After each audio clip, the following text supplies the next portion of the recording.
I think there's a realistic case that one of those is 100 billion or something, like by the end of this cycle. All of this stuff is a scam. It's all a scam. No matter how I answer this question, I'm going to piss off a lot of people on the internet. Okay, we're back. We're back with something different, something new. It's called a blocmates orange. What does that mean? Well, it means we are going to be focusing on Bitcoin.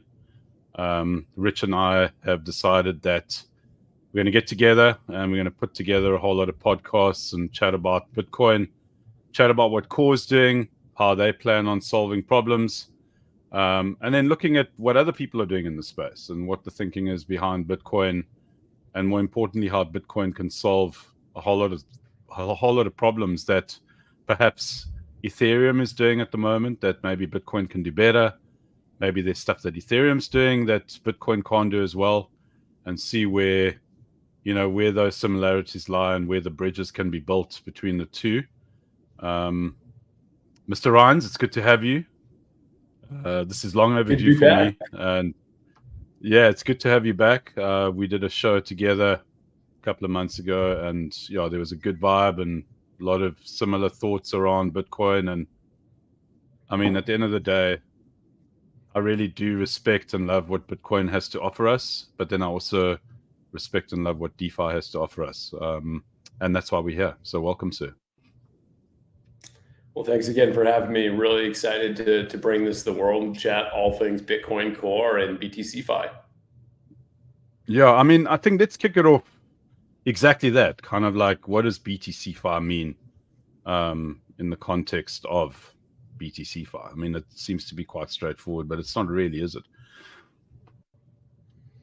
So here's how I would characterize it at a high level.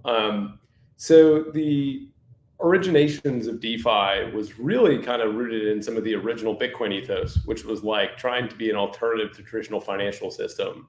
Ethereum was never as hard of money as Bitcoin was. Like, that was never really the goal. But there was similar kind of, hey, how do you build things orthogonal to what we have today without middlemen, without centralization? Like, a lot of those same core value drivers were the same. And a lot of that limitation was based on some of the programmability and the expressiveness of Bitcoin.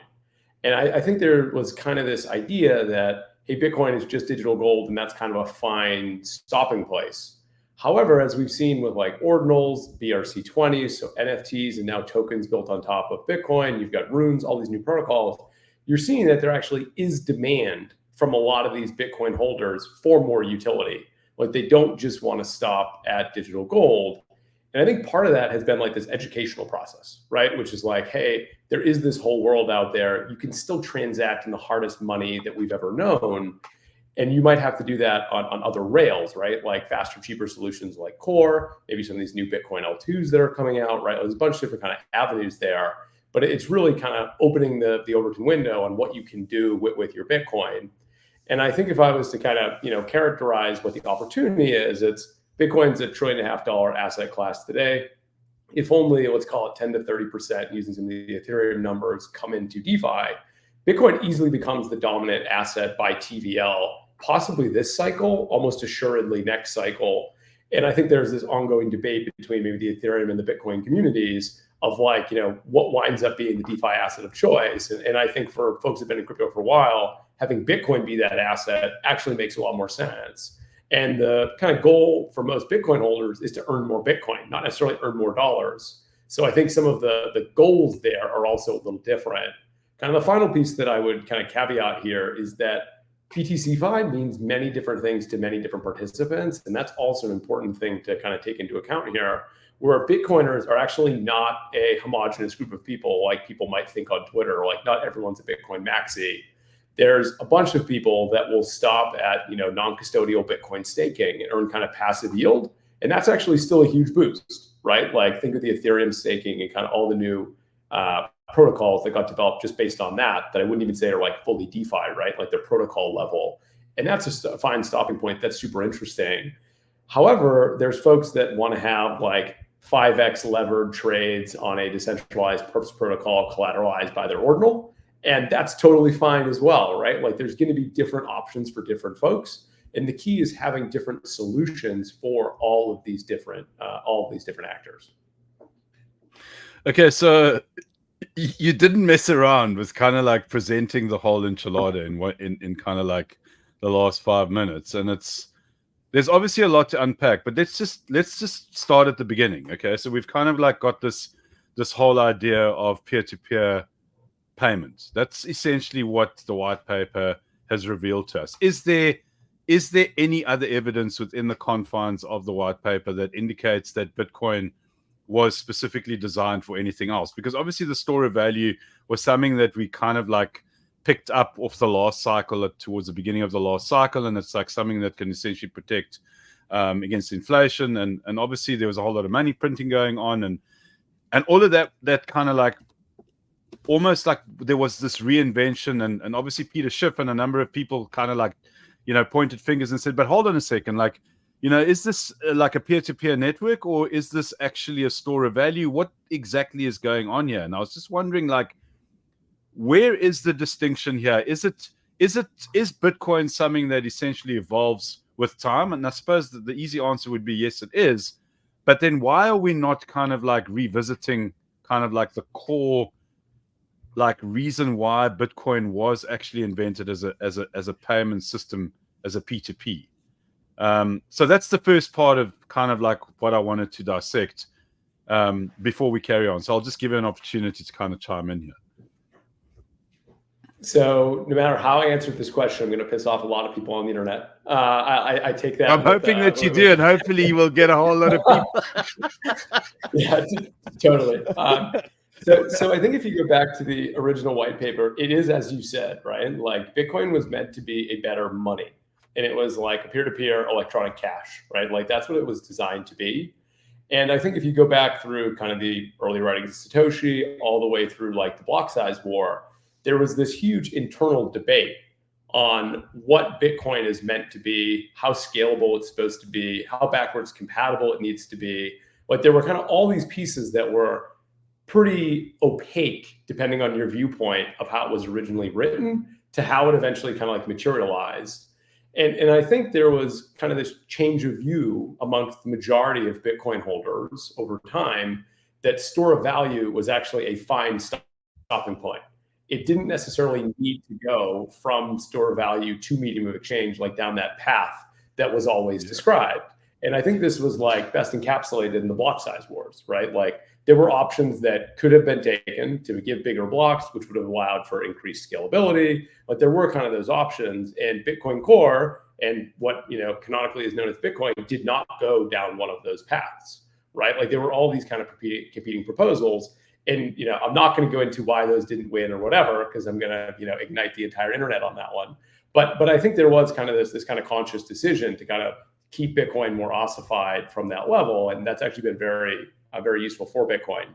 I think kind of a contrasting viewpoint slightly is there is this view, at least amongst a lot of Bitcoin holders, that Bitcoin still should be money. And it's just not clear necessarily how that leap can be made. And in emerging markets, a lot of the original like kind of peer-to-peer cash-based ideas are actually being carried out by stablecoins. But there's a lot more stablecoin demand in a lot of these areas than Bitcoin demand. And part of that is because Bitcoin is this really expensive, slow settlement layer, which is one of the reasons it has value as like a store of value, right? And I think that's been kind of this like internal debate amongst a lot of Bitcoiners trying to kind of square that circle. We had Lightning, we had some of these other options that didn't kind of fully live up to that. But it's just been kind of this push-pull that hasn't ever been able to be really solved. Yeah, I mean, once again, you've just presented a myriad of topics to discuss, and hopefully in the weeks to come that we can kind of like get into it. I'd love to do a show on kind of like the block sizes and what that looked like back then, and how it created this rift, and then BSV and obviously all of that stuff. I think from a historical context, it's really valuable because it affords us the opportunity to kind of like not only learn from our mistakes, but also to improve the technology that's present. I mean, that's the case in point in terms of like Bitcoin kind of like on a smart contract ideology. You know, how does that look? And obviously you guys at Core have got some ideas around that, and we will obviously discuss that at length. But just coming back to, you know, store of value and the distinguishing quality that is present within Bitcoin. And it's kind of like, is there like maybe an argument or a discussion that can be made that Bitcoin evolves accordingly and it lands up arriving at whatever place it arrives at, and anyone who actually predisposes or has a predisposed idea as to the way that it should be, irrespective of what Satoshi said and wrote, it's evolving. The world evolves. Things change. Economies collapse. Economies boom. And then surely if Bitcoin is to be a part of that whole process, it needs to evolve accordingly. And it seems that that's what's going on right now. And I think from my perspective, I think it's almost like from a Bitcoin maxi perspective. Do you think there is maybe a little bit of being out of touch with that evolution that is just going to land up happening regardless? So I think ultimately these are demand functions, right? Like Bitcoin on some level evolves towards what people want Bitcoin to be. And I think like there's kind of an embedded question there around like, well, why did store of value kind of like become this, stopping point or whatever? And I think like if you like this is again kind of goes back to some of the original Bitcoin ethos. It's still so different amongst Bitcoin versus other assets today. Is Bitcoin holders want more Bitcoin? It's very different. Everything is Bitcoin denominated. It's not like Ethereum. Like in the Ethereum world, people of course like ETH maxis want more Ethereum, whatever. But you think of like kind of the trader DeFi use cases, you're totally fine with Tether. You're totally fine with making more USDC. You are not totally fine like that as a Bitcoiner. And I think that's one of these like big cultural differences. And that's created this like long bias incentive to really hodl your Bitcoin that you don't necessarily see in some of these other assets. And I think it's arguable that there are no other store of value assets in crypto. Like it really is just Bitcoin, and kind of that nature has had it evolve differently. I think there's also like maybe a kind of competing, or like it's kind of somewhat aligned, but also kind of somewhat competing. It's a lot of like the Bitcoin as money use case has yet to have been realized. And one of the reasons because of that is like we haven't been able to get there with Lightning. There hasn't been fast, cheap, secure Bitcoin rails. That is now changing. But because of that, you've had like a little bit of this dichotomy where it's like there hasn't been enough demand for the money use case, but there's been a ton of value or demand in the store of value use case. Yeah, but there's also kind of like the Ethereum maxi perspective that says that Ethereum is more geared towards being hard money than Bitcoin is because it has got that functionality. But then the counter to that from a Bitcoin, or even just from a logical perspective, irrespective of whether it's Bitcoin or not, perspective being that it's still quite expensive to kind of do stuff on Ethereum, and especially when the network is congested. There's obviously the scalability problem, but then the same problems occur with Bitcoin as well, in that, we've seen it with runes, we've seen it with ordinals, that there's obviously limitations in terms of how that scalability works.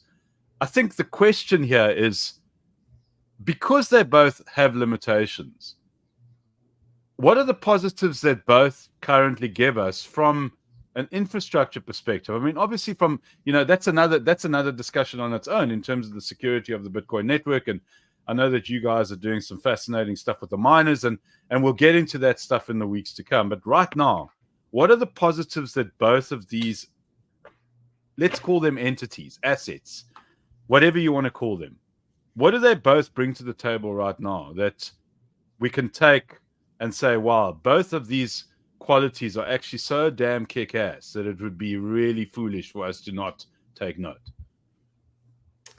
So I think it's important to think a little bit of the genesis of core here as well, is like there are good parts of both Bitcoin and Ethereum. And that was a lot of like what if Ethereum Bitcoin had a baby, you get core, was like kind of the idea, the old tagline we used to use. So I'm not a maxi on any of these sides. I didn't know that, by the way, before I asked the question. So I didn't know that. So. All good. But one of the pieces that's kind of interesting is with that context, I think in the view of Bitcoin, being a slow, expensive, extremely secure settlement rail is viewed as a feature. But then in the Ethereum use case, being slow, secure, whatever, is actually viewed as a bug. And I don't know that I share that same viewpoint, like kind of from like the maxi point of view, but I think that is an important dichotomy, because with that, it's like you're just using these things for different purposes, right? And with that, it's important to kind of take the best of all worlds, which is, hey, what are the good pieces that we can use from both, right? And that's also where some of the opportunity now lies, is how do you take the hardest money we've ever known in the form of Bitcoin, but transport it, whether it's swapping or bridging or whatever, into these other networks that can allow you to move faster, cheaper, give you that availability heuristic that is so important. And I think kind of how I view these things as Ethereum has brought so many amazing things to the world. We have the EVM, which is easily the dominant virtual machine in all of crypto. It's gotten a lot more scalable. However, there's still a lot of meat left on that bone. TBD if L2s are kind of the right way to go or not. You had proof of stake get popularized through Ethereum while still being super decentralized. But there's a lot of wisdom kind of what came out of the last 10 years of Ethereum's evolution. And I think there's definitely positives on both sides. I also want to kind of clarify, I think this is also an important distinction between Ethereum, the asset, versus Ethereum, the rail, the same way we can make the same distinction with Bitcoin between Bitcoin, the asset, and Bitcoin, the rail. And I think we've seen that separation already occur in the Ethereum L2 space. Like Ethereum is the money in a lot of these L2s, right? Like they have their own tokens and whatever else, but at least it kind of has transported. And arguably, that's what most of the Bitcoin scaling solutions are also trying to do. Yeah, I agree with that. And I think there's also the possibility that exists within kind of like all these ecosystems. Like, what are the possibilities and almost the new inventions that have come out of this thing? Whether it's the ability to lend and borrow, the ability to trade accordingly, the ability to arbitrage. Like Bitcoin is very like almost one-dimensional from that perspective. I mean, like right now, the network, it is the most secure network that human beings have ever created, and the most prolific, and nothing's got anything on it, right? And it's really like ticked all those boxes. But then there's nothing beyond kind of like almost, and I'm probably going to be completely like roasted for saying this, but it is actually boring. And it doesn't accommodate for kind of like this exploratory and curious like approach to what does money look like? What does investing look like? What is real world assets, and the idea of being able to tokenize everything.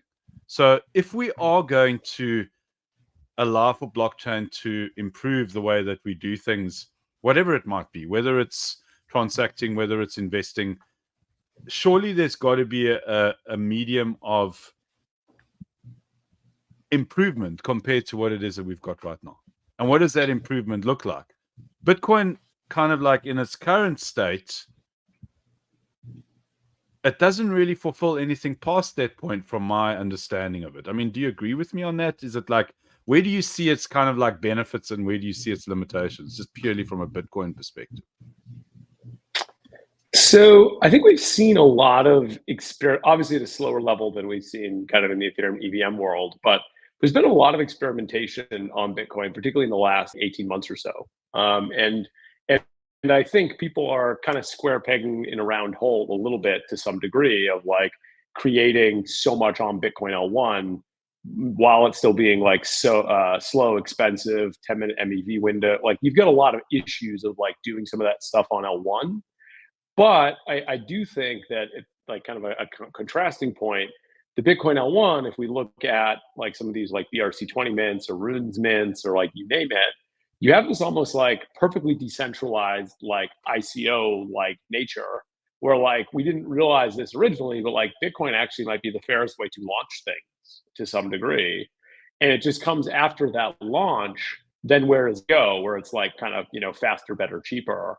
And I think that's where, again, we talk about kind of separating the asset from the rail a little bit, where it's like maybe one of the end states for the Bitcoin base layer on top of being global settlement is actually for these minting processes and that sort of thing. And then they go to kind of some of these other areas to kind of move faster. And I think that's, again, a totally healthy separation. Like you've built this incredibly scarce asset that the world agrees is valuable, from an individual in their retirement account all the way to BlackRock. Right. And I think it's all about kind of adding more utility there, but that doesn't necessarily needs to live on Bitcoin L1.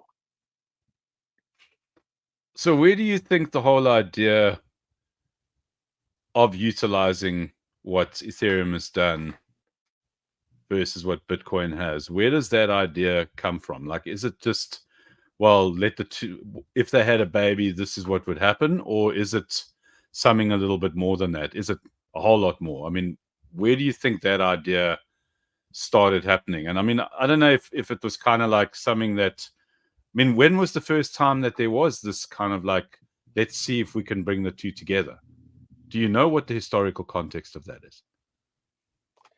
I think the first, and I could be slightly wrong, but like you had some of the initial like, hey, how do we do more top things on top of Bitcoin? You had colored coins, then you had like master coin. You had these like initial pieces. Then you had like RSK in like 2017, 2018, which I think was the first like merge mine side chain that tried to be mostly EVM for the most part. And I think that's where it really kind of started. I think there was kind of a bunch of different reasons on like why RSK maybe never became like kind of the dominant Bitcoin scaling solution. But I think there has been some sort of an idea now for 5, 6 years of like there is overlap between Bitcoin and Ethereum. It's just all about kind of the demand being there, and then also the potential for it to be scalable and all these kind of other pieces on top of it.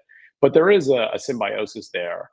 I think if I was to try to like kind of capture it, it's like, hey, there's so much innovation and learnings over the EVM, and like all these pieces have been built on these Ethereum protocols, including L2s over the last 5, 6 years. Well, with all of those learnings, why can't there be a whole wave of Bitcoin-based products that not just match those, but are also more suitable for Bitcoin holders? And the example that I have given several times, which I think is like almost bearish towards like DeFi innovation to a degree, but like I think the largest DeFi protocol that we will see anywhere in the short term, and let's call that 2 to 3 years, whatever, is actually going to be like a Bitcoin maker or something of that, where it meets the biggest demands of Bitcoin holders, which are I want exposure to Bitcoin, and then I want stablecoins or leverage on top of it. And if that is also like yield producing Bitcoin on top of it, great. Now you're kind of juicing it even further. But I think there's an easy path towards one of those, like dwarfing Aave in terms of like being the biggest, DeFi protocol by assets or that sort of thing. And I think there's a realistic case that one of those is 100 billion or something like by the end of this cycle. And I think that's kind of the other highlight here is it's kind of these Bitcoin specific protocols have a very large addressable audience, right? Like it's just we haven't been targeting and tailoring solutions to these folks yet, but there's just so much meat left on that bone. Yeah, so I mean, you're looking at it from both a practical and obviously a commercial aspect. You see the value in attracting the TVL. And then on the other side of the spectrum, it's kind of like, well, there's risk here. Like, why would I want to do something like this if there's a whole lot of risk? And I think kind of like the flippant answer would be, well, if you want to make investment, there's always going to be risk. But kind of like the very hardcore Bitcoin maxi perspective is that like all of this stuff is a scam. Ethereum's a scam. It's all a scam, and the only thing that actually like really matters is Bitcoin. And what is generally your response to that kind of thing? You're out, you go to a conference, you're having a couple of drinks, you bump into a hardcore Bitcoin maxi. I'm sure you've got your kind of like your usuals that kind of give you the hard time. How do you navigate that? In what seems to be like a genuine, like you seem like you've got a genuine approach to this whole thing. Like seems like you do care about where the space goes. Whereas, someone on the other side, like, no, you're advocating scams. What is your response to that? So I think a lot of the like everything besides Bitcoin is a scam is a dying viewpoint, which I think is really healthy. Not to say it doesn't exist. Don't get me wrong. I get Yeah. flamed on Twitter and this sort of stuff, frequently. But I think a lot of that kind of comes out of like really loud Twitter voices versus like a lot of informed decision makers that can actually participate in kind of this new Bitcoin economy. And I think that's an important thing is like the window has really shifted. Even again, if you go back to like early 2023 to where we are today, there's so many people trying to participate in like Bitcoin DeFi in some way, and I only see that expanding. With that context, I think it's also important to go back to some of the like kind of guiding principles of core, which is building solutions for all Bitcoin holders. And what that means is you have to have different solutions that have different trust assumptions, different risk thresholds, and need to be very clear what all these things are. And people should only get involved with what matches their viewpoint and what they're acceptable, what they find acceptable. So to give you an example, it's like there's non-custodial staking. It's totally trustless. It exists on Bitcoin L1. You never bridge over. You never do anything. And with that, again, you maybe not earn the craziest yields ever, but you've got no risk.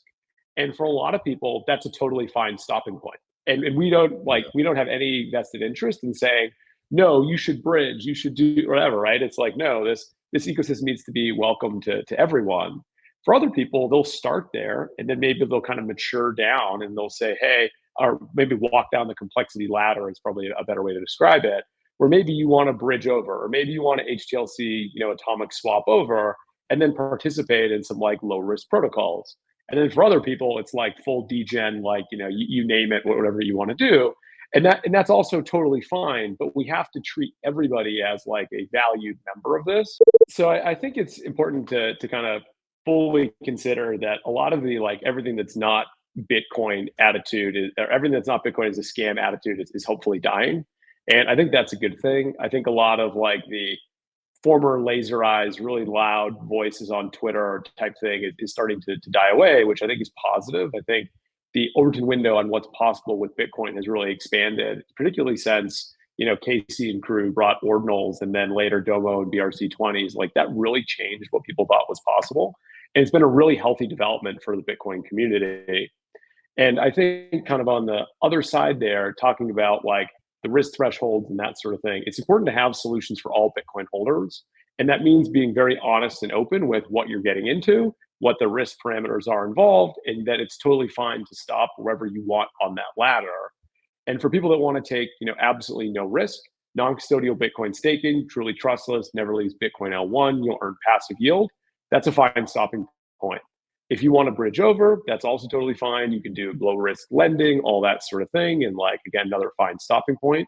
However, if you want to be like a full degen and that sort of thing, that's also totally fine. But to unlock the $1.5 trillion, which is the totality of Bitcoin, by definition, we have to have solutions for all of the different people that can kind of make up that group. Otherwise, we're cutting some people short. And I think this is one of the advantages also of being a side chain, is that you can allow people to participate in these different ways. It's not just you must bridge over or you must swap over. And I think it's always important that people do their own research and they understand what the risks are when they're participating in these different environments. And you always have to be asking yourself, what are the trust assumptions? What am I getting myself into? Can I get my funds back if I want to unilaterally? And these are really important pieces that we can also talk at length about. Yeah, I think that's the whole point, right? So it's like, where are the different kind of risk profiles on the spectrum? It's kind of like, well, I don't want to do any of this stuff, and that's cool. You can keep your Bitcoin on a hard wallet, and it can be completely offline, and that's cool. And then there's obviously the different stages of this whole thing, and I think it's obviously really important that education is a big part of this thing. We know that. It's also, what is the different scenarios of the future potentially look like? Because that for me is like the best part of this. Like it's all fine and well that you're creating content and you're talking about stuff, and like the one thing that angers me in many ways, but I also accept is the truth in other ways as well, is like, like crypto's a scam. Like you just got to take money out and don't put money in, and like there's a whole lot of that, and there's good reason for that. But at the same time, there is something here, and we need to identify what that is. And hopefully, this podcast will endeavor to answer those kind of like curious questions of, what do you want to do with your money? Like, how do you want your money to work for you? That whole idea around that. And does Bitcoin do that for you? And I think it does. But then I also think that Ethereum does as well. I think there's a whole lot of aspects there that, irrespective of whether you think it is a scam or not, people have made a lot of money, and they've done it, believe it or not, the honest way. and they've gone about it in many ways the right ways, and we can't dismiss that kind of stuff. You know, when you've got the freaking chairman of the biggest asset management company on the planet talking about tokenizing stuff, and I'm sure there's probably going to be like a future where Bitcoin is a part of that, beyond this idea of Ethereum being the only thing. And I think this whole idea around what you guys are doing, and you know, smart contracts and the functionality that they bring to the space versus the security of Bitcoin, for me, that logically, how can that not be a viable solution? How can that not be a step in the right direction for us as a species to actually like transform ourselves away from government controlled money? And surely there's got to be a solution in that. Couldn't agree more. I don't know if I have anything to add on that, but I think like at the end of the day, like Bitcoin in particular is like freedom preserving technology, right? Like that was what it was supposed to be, an alternative to the traditional financial system. I think it's hard to find people who have good intentions, like good faith actors that view all of crypto as a scam. I think it's important to look at the value that it's brought. Obviously, with any new technology, you get bad apples. Like that's just how, you know, kind of tech waves go. But I think this like uncensorable, unseizable money that protects you from, you know, unstable governments, dynamic currencies, like there's just so much power in that. And whenever you have changes or like you threaten power structures, you get issues, right? And I think that's kind of where we're at right now. It's like working through some of those structural changes, but I am really optimistic that we'll see clarity in a variety of different ways over the coming years that will allow, you know, this technology to reach its full potential. Yeah, I think also what's really interesting about this is like, how do you create business beyond just the whole idea of being a protocol or being a project? Like, when do we transcend the whole idea of project/protocol into I have a business? Like, I have a business on the blockchain, and I think there's very few people that use that. I think BlackRock can, because they've got an ETF and they can say, well, our business is to essentially give opportunity to people who want to speculate on this market. But then when do we start naming Aave a business as opposed to a protocol? When do we start naming Chainlink, you know, a business as opposed to a protocol? And I think that's going to be, I believe, probably one of the big turning points in this industry, when we start looking at revenue base as being the indicator as opposed to the potential of revenue base or the potential of solving a problem. It's kind of like, well, I'm starting a business and this is what I'm doing and this is what we plan on solving. And I look forward to when that becomes the norm and the whole idea of a protocol is a thing of the past. Yeah, I think it's a very healthy thing to call out. And I think that will be when we get a little bit further along the line, for what it's worth. But I think that's when like crypto will have like fully gone mainstream, if that makes sense. Like when people start doing like discounted cash flows and that sort of thing based on protocol revenue, as much as I hate that as a startup guy, I do think it's very healthy.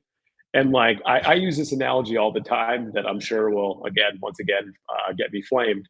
But I think like when you look at like a Maker or something else, or even Aave, like you can be valued off your originations, right? Like you have revenue sources, it's very clear.